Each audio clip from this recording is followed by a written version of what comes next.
everyone, and welcome to Thorough Newspaper Analysis, which is brought to you by LawSeco. So, today we'll be discussing two articles. One is coming from The Hindu, which is titled as Towards Cleaner Air in Delhi. Basically, this talks about the air pollution, the world famous air pollution that we have in Delhi, unfortunately, and what are the steps that the government must take in this regard to curb this problem.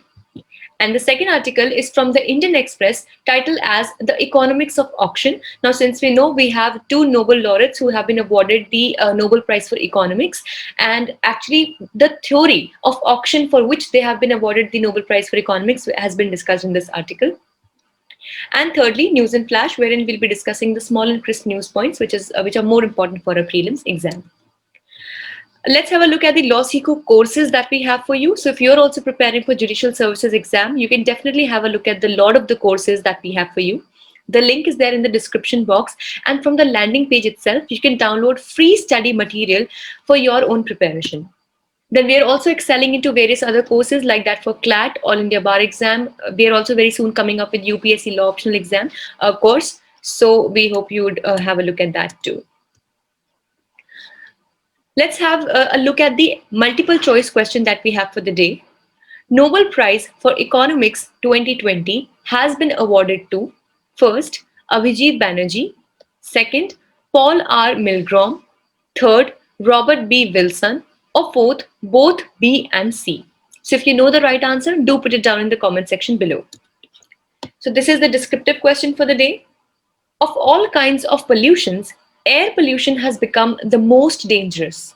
Discuss in detail the methods that can be adopted to curb this menace. Menace basically is a problem that is at a very large scale. So you have to write down the answer in the word limit of maximum 250 to 300 words. With this, let's start with our discussion for the first article for the day, which talks about the air pollution in Delhi. Now, as the air pollution levels are returning to pre-COVID levels and considering the upcoming Diwali, the Delhi administration has launched a major anti-pollution campaign this month. So as we know that in the times of COVID-19, due to the lockdown, all the industrial activities had been shut down, and also the transportation levels had come to a quite low level.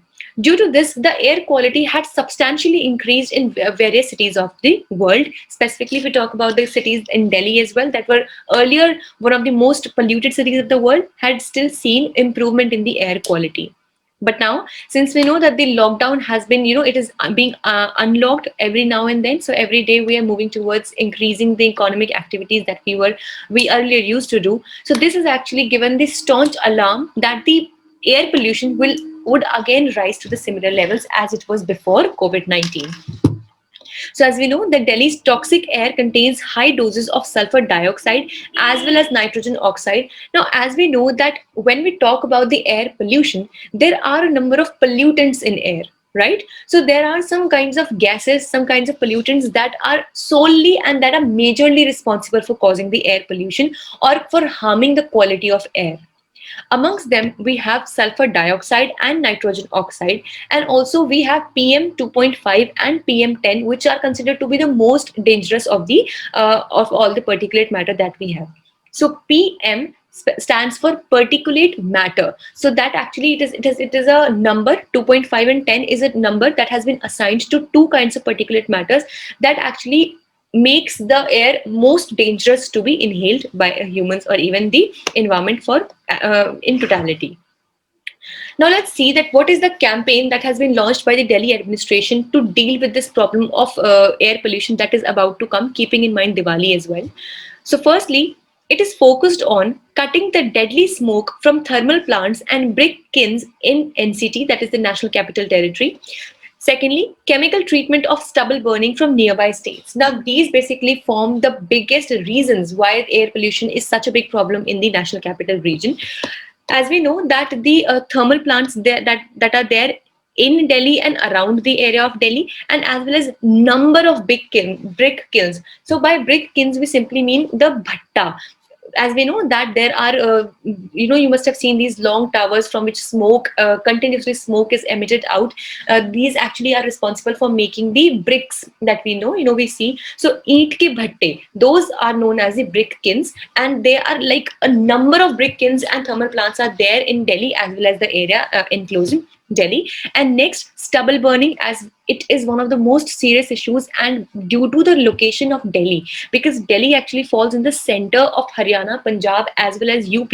So most of the, the pollutants due to the stubble burning, basically stubble burning is the activity wherein after the sowing period, when the after the harvesting period of the crop, and specifically if we talk about the rice.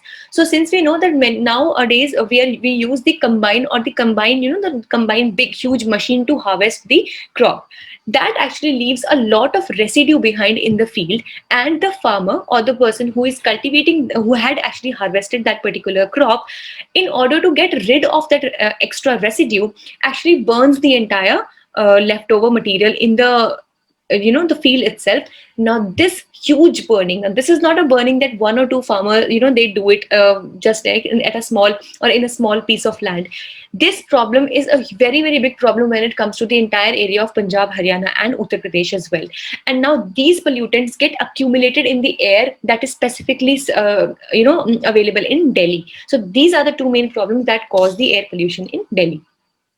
Now, what are the expectations out of this campaign? Firstly, to cut the air pollution from all sources combined by 1/4 to 1/3 by 2025. So, at least by 2025, like in the next 5 years, we are able to at least put down 1/4 to 1/3 of these pollutants, and we can at least purify the air at least till that extent. Delhi needs 65% reduction to meet the national standards for particulate matter 2.5, and trucks and two-wheelers contribute 20 to 40% of PM 2.5 concentrations, which is a big reason to worry. And that is why it would be really appreciable if more investment is done in public transport, so that people avoid taking two-wheelers and even the such cars or some such things like that. And we should more rely on the public transport, like we have the buses. Already in Delhi, we have the green buses, we have metro. So these are still more reliable, and also, more, these are better options to at least save the environment. Then they're expecting to extend people's lives by 2 to 3 years. Now, as you know, that various surveys have revealed that it is obviously true that COVID-19 has fetched a lot of, a huge number of lives from all over the world. But still, it is estimated that had the pollution levels continued to be the same as they were before the COVID came in this world, so approximately the similar number of people would have died due to pollution, and specifically air pollution, in India, China, and other industrialist specific countries. And that is why the normal life expectancy of people has actually reduced. And this campaign is now aiming to increase the people's average lifespan by 2 to 3 years at least, and to ameliorate respiratory complications from COVID-19. So now let's see that what is a three-part action plan. So firstly, stricter enforcement of emission controls. Now, as we know, the emission, as we are saying, the emissions that come out from these thermal plants, various other industries and factories. So we should have tougher penalties coming from that, and implement the national standards like increase in the emission testing. And we can take the example of Bangkok that ramped up the inspection and maintenance to cut the emissions. So that model can also be followed by India. Secondly, to reduce private vehicles and strengthening public transport. Now, as we just saw in the previous slide, that approximately 20 to 40% of the pollution of and that too of the PM 2.5 concentrations come from trucks and two-wheelers, and that can be curbed if we reduce the use of private vehicles and strengthen the public transport. So we can use the bus rapid transit. This is also one of the models that has been adopted in Mexico City, Bogota, Istanbul, and Johannesburg, and they have actually shown considerable success. So in India also, we can definitely adopt this bus rapid transit system, wherein public buses can be used instead of private vehicles. Then the Supreme Court ruling said that an increase in Delhi's bus fleet and align it with metro network. And then Delhi government has already started designing better BRT lanes and ticket systems. So this is almost like a prototype of that. It is just a model like, and something like this is being planned by the Delhi administration. And odd even policy is also a good step in this regard. And thirdly, to encourage electric vehicles. Now, as we know that electric vehicles is something that currently maybe it seems a far-fetched dream, because now also in the current scenario, people depend a lot on the fossil fuels driven automobiles, the basic cars, the basic scooters and scooties, motorbikes that we have. But electric vehicles have a great potential not only to accommodate the uses or the expectations of the people, but also they are a huge resource if we want to stop the air pollution and can invest into this direction. So we should provide, as in the government should provide subsidies and investments in these for the buying of electric vehicles, and encourage the transport solutions through this means. Then Delhi's 3-year policy to make the electric vehicles account for 1/4 of new vehicles registered by 2024 is a good step. So basically, Delhi government has actually vowed this, or we can say it is looking forward that in the next 3 years, that is by 2024, at least 1/4 of the total vehicles that would be purchased would be electric vehicles. So, for example, if in the next 3 years, by the next 3 years, 100 vehicles would be purchased in totality in Delhi, as in at least in the area of Delhi. So, out of them, 25 vehicles would be at least the electric vehicles, and 75 would only be the other kind of normal fossil fuels driven vehicles that we currently have. So this is a really good step, and definitely the government should invest and prosper in this direction. And the policy to work will require anti-pollution steps by neighboring steps as well, like technical solutions are there. Like very recently we have seen the installation of smog towers that actually are approximately 20 to 25 meters high towers that can purify the air and can release out fresh air, so that these pollutants can be absorbed then and there. And then if we talk about the solution at the national level, then we have technical solutions underpinned by coordination and transparency. Take cognizance of public opinion. Definitely, people should be made a very important part in the decision-making process. Ensure citizen participation for sharing information on pollution and health, and prioritize public health. Definitely. With this, let's discuss the second article for the day, which talks about the Nobel Prize for Economics auction theory. So basically, now the Royal Swedish Academy of Sciences has awarded Nobel Prize to Paul R. Milgrom and Robert B. Wilson for their auction theory. Basically, they have made improvements from their own end and inventions in the new formats of the auction theory. For that, we need to understand in a very crisp idea as to what is the auction theory. Now here, let's do a very small and just a very interesting exercise. When I'm speaking this word auction, what comes to your mind? Like, genuinely, if I talk to you in a very in a genuine manner, whenever I used to hear this word auction, some scene of a movie or something wherein a person who has turned totally bankrupt, and his property is now being auctioned either by the bank or by the government, other authorities coming from the side of government, and the simple nilami that we used to hear in Hindi. And this was something that he has absolutely no money to keep his own stuff and to pay back the loans that he had taken from the bank. Auction is going on.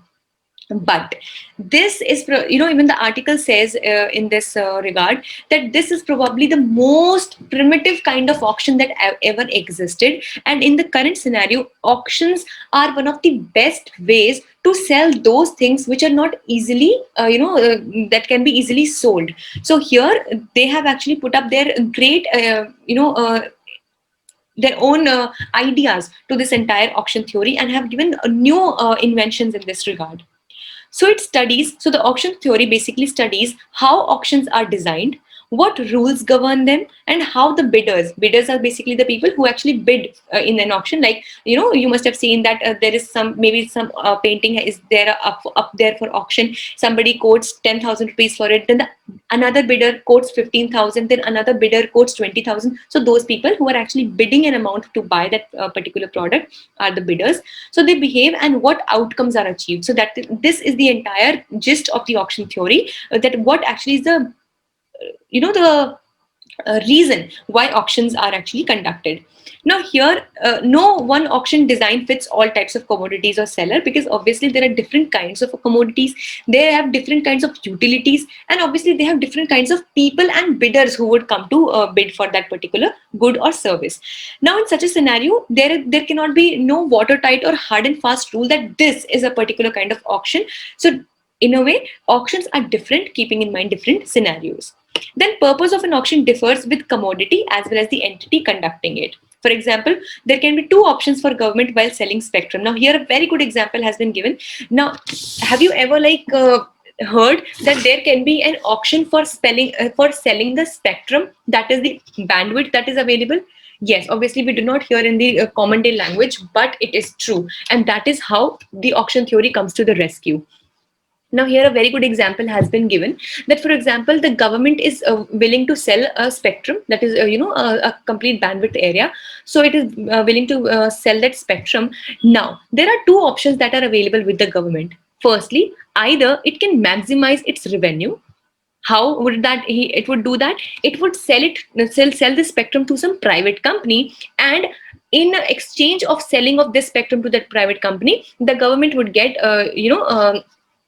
huge amounts of revenue coming from that company. And the other option that is available with the government is that it can make telecom more affordable to everyone, so that it can give this particular thing either to some government entity only, or it can keep it with itself and make sure that telecom services are provided to the poor at very reasonable prices. Now, here is that the difference that we can see, that the same commodity can be sold to different people, keeping in mind the different aspects or different goals in your mind. So here, the key variables that are attached to the outcome of an auction are, first, the rules of auction. So every auction has different rules. So there are different kinds of bids that are allowed, single bids, multiple bids. So definitely the auctions have different rules. Secondly, commodity or service being put for auction. Now, definitely what commodity you want to sell, what service you want to put out in an auction determines that what kind of auction will be there and what kind of people or bidders do you want to invite for that particular auction. Like, for example, if you want to put some paintings in auction, so definitely you would not be inviting people who are more related to technology or telecom services for that auction. Obviously, neither would they be interested to buy that particular painting, and nor will they be able to understand the real value of that painting. So if you have to auction some kinds of paintings, so you have to invite similar kinds of people who are more interested into art and aesthetics, right? So that is the different thing that we have to consider with every kind of good or service that has to be put up for auction. And thirdly, that there are chances for uncertainty, because here the bidder's information about the object or the information about the value of the other bidder's associates is one thing, so you cannot be really certain as to what bidder or which bidder thinks what about your product. Maybe one particular person might think that this one simple painting is worth crores, whereas the other person might not take it in the similar manner. So uncertainty is also something, one variable that is completely attached with auctions. Now, in this regard, the work that has been done by Milgrom and Wilson is that Wilson had actually pointed out the winner's curse. Now, this is a very interesting concept wherein many times what happens is that the person who wins the bid, for example, I'll just again take the example of this painting. So this painting was actually, many people had, they put up their bids. Somebody said 10,000, 20,000, and finally it was sold for 50,000 to one person.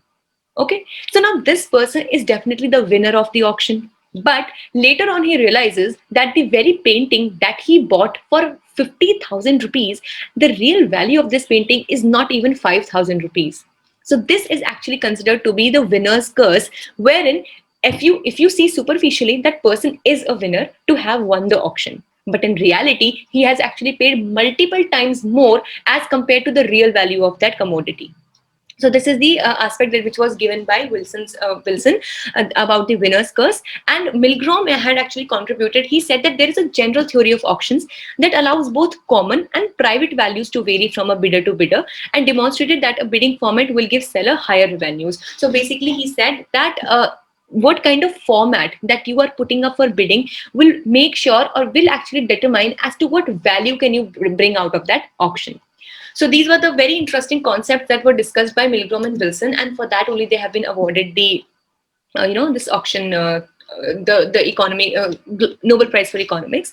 And then let's see that what do we have for news in flash today. Firstly, LTC cash voucher for economy. So as we know that even before the COVID-19 scenario, the economy in India was not really faring well. So now the finance ministry and the other stakeholders are actually making a lot of efforts to improve the economic growth in the country. And in the very similar direction, Finance Minister Nirmala Sitharaman has announced two key measures or two sets of measures to generate consumption demand and boost capital spending in the economy. Basically, consumption demand is that the people, the common people like you and I, if we tend to have more money in our hands, so we tend to spend more. True. So if you have, if you have 10,000 rupees, definitely you will be at a better position to spend if you have, as compared to if you have only 5,000 rupees. So for that, if you have more money in your hand, you tend to consume more, or in a way, you tend to demand more. And when the people demand more, the industries and the, the other stakeholders, they tend to produce more. In this cycle, the economy tends to improve and become stronger. So for achieving that purpose, two steps have been introduced by the Ministry of Finance. Firstly, the LTC voucher, or the LTC cash voucher, which is the leave travel concession. So basically, this leave travel concession is available to all the government servants, and most of the government servants, depending on what kind of service they are into. So for a period of, after a period of 4 years, they are provided with some amount of money as a travel allowance. So they can actually go with their family and travel to any kind of place, and some kind of money is provided to them. So in a general scenario, it gets lapsed after 4 years if you don't use it. But now under the LTC cash voucher, it would not get lapsed and you can avail that money. But there is a condition that you will have to spend thrice that money. So for example, if you're availing 5,000 rupees, so you would have to spend 15,000 rupees into buying some commodity, pay GST through that, and then you can avail that money, which earlier you were not allowed to since it had lapsed. And the second step that has been taken is interest-free festival advance of rupees 10,000 that will be given to the government employees. So this is also like, if you will have money coming from the side of government, you will definitely spend more, since the festival of Diwali and Dussehra are also approaching. So this was all for today. We hope it was a good session for you. Stay tuned with Law Seek Hope for such more sessions to come. Thank you so much.